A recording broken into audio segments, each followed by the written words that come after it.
আমি আপনাদেরকে আটা দিয়ে সিম্পলভাবে তালের ফুলুরি বানানো শেখাবো। পরিমাণের মতো আটা আমি গামলাতে চেলে নিলাম, আর আগে থেকে ঘষে রাখা তালটা আমি গামলার মধ্যে দিয়ে দিলাম।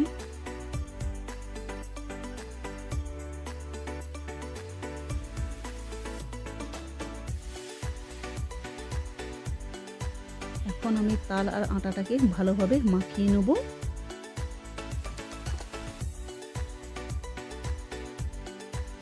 তালের পরিমাণটা কম আছে বলে আর কিছুটা পরিমাণ তাল আমি নিয়ে নিলাম।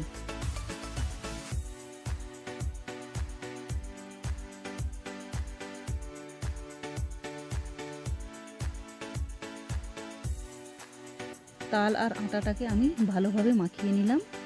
শুধু তাল দিয়ে ফুলুরি বানালে মিষ্টির ভাবটা একটু কম থাকে, তাই মিষ্টি স্বাদ আনার জন্য আমি কিছুটা পরিমাণ চিনি দিলাম। আপনারা দিতেও পারেন আবার নাও দিতে পারেন। চিনি দেওয়ার পর আমি ভালো করে মাখিয়ে নেব। এই দেখুন বন্ধুরা, আমি সুন্দরভাবে মাখিয়ে নিয়েছি।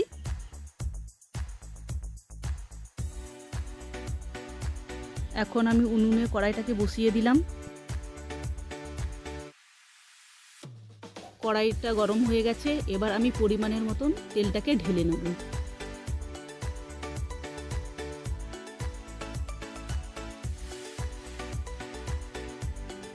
তেলটা গরম হয়ে গেছে, এবার আমি একটা একটা করে ফুলুরি ছাড়তে লাগবো।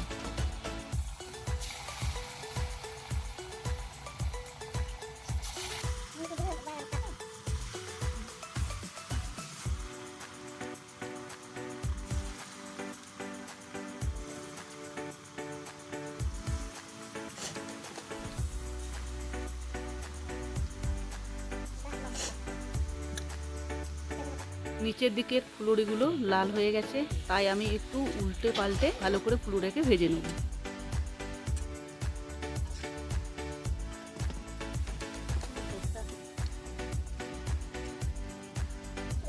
ফুলুরিটা ভাজা হয়ে গেছে, এবার একটা একটা করে বাটিতে ফুলুরিগুলোকে তুলে নেব।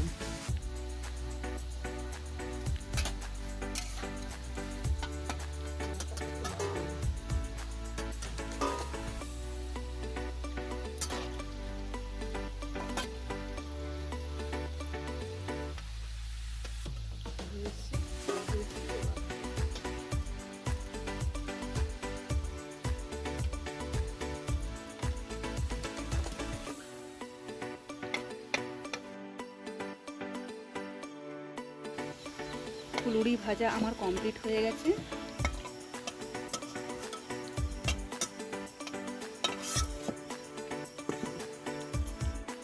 এই দেখুন বন্ধুরা, ফুলুরিগুলো দেখতে কত সুন্দর লাগছে।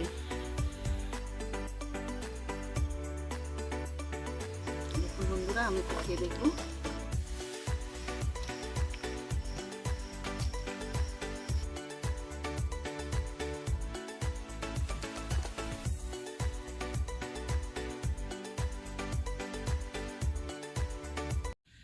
ফুলুরিটা গরম গরম খুব সুন্দর খেতে লাগছে।